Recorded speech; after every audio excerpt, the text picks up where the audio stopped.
Hello dear YouTube family. ఈరోజు మీకు simple వేలో ఫిష్ ఫ్రై ఎలా చేయాలో చూపిస్తాను. ముందుగా చేపలని శుభ్రంగా కడిగి ముక్కలు కోసి పెట్టుకోండి.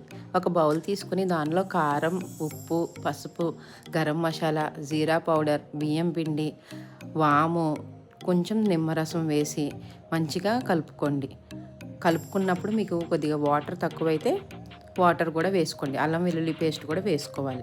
దాన్ని మొత్తం మిశ్రమాన్ని చేపలకి నిదానంగా మర్దన చేయండి, మొత్తం అన్ని ముక్కలకి పట్టేలాగా. ఒక 20 మినిట్స్ ఫ్రిడ్జ్లో పెట్టి తర్వాత తీసి ఒక్కొక్కటిగా వేయించుకోండి. ఇవి మంచిగా కరివేపాకు వేసి ముందుగా వేయించుకుంటే ఆ ఫ్లేవర్ పట్టి చాలా టేస్టీగా ఉంటాయి. అలా నిదానంగా వేయించుకున్నాక తీసి సర్వ్ చేసుకోండి. ఈరోజు సండే కదా, బాగా ఎంజాయ్ చేయండి ఫిష్ ఫ్రై చేసుకొని. చాలా చాలా టేస్టీగా ఉంటుంది. పిల్లలు కూడా చాలా ఇష్టపడతారు. ఫిష్ బ్రెయిన్కి మంచిదండి. ట్రై చేయండి. బాయ్.